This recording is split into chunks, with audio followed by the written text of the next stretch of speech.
أعوذ بالله من الشيطان الرجيم. بسم الله الرحمن الرحيم. لا جناح عليكم إن طلقتم النساء ما لم تمسوهن أو تفرضوا لهن فريضة ومتعوهن على الموسع قدره وعلى المقتر قدره متاعا بالمعروف حقا على المحسنين. وإن طلقتموهن من قبل أن تمسوهن وقد فرضتم لهن فريضة فنصف ما فرضتم إلا أن يعفون أو يعفو الذي بيده عقدة النكاح وأن تعفوا أقرب للتقوى ولا تنسوا الفضل بينكم إن الله بما تعملون بصير. حافظوا على الصلوات والصلاة الوسطى وقوموا لله قانتين.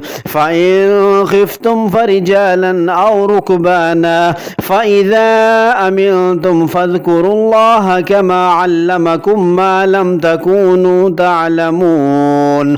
والذين يتوفون منكم ويذرون أزواجا وصية لأزواجهم متاعا إلى الحول غير إخراج فإن خرجن فلا جناح عليكم فيما فعلن في أنفسهن من معروف والله عزيز حكيم. وللمطلقات متاع بالمعروف حقا على المتقين كذلك يبين الله لكم آياته لعلكم تعقلون. ألم تر إلى الذين خرجوا من ديارهم وهم ألوف حذر الموت فقال لهم الله موتوا ثم أحياهم إن الله لذو فضل على الناس ولكن أكثر الناس لا يشكرون. وقاتلوا في سبيل الله واعلموا أن الله سميع عليم.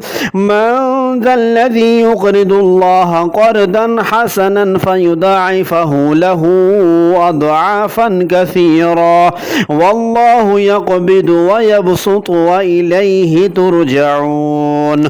ألم تر إلى الملأ من بني إسرائيل من بعد موسى إذ قالوا لنبي له ابعث لنا ملكا نقاتل في سبيل الله قال هل عسيتم إن كتب عليكم القتال ألا تقاتلوا قالوا وما لنا ألا نقاتل في سبيل الله وقد أخرجنا من ديارنا وأبنائنا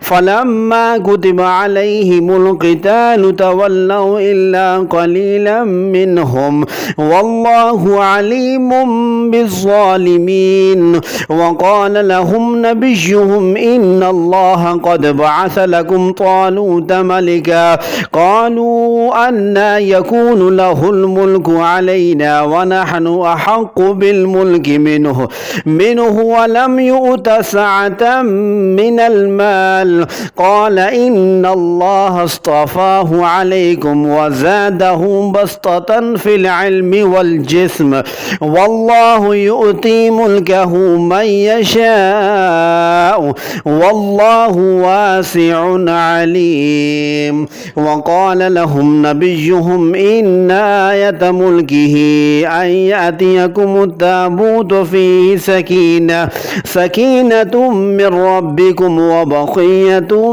مما ترك آل موسى وآل هارون تحمله الملائكة إن في ذلك لآية لكم إن كنتم مؤمنين. صدق الله العظيم.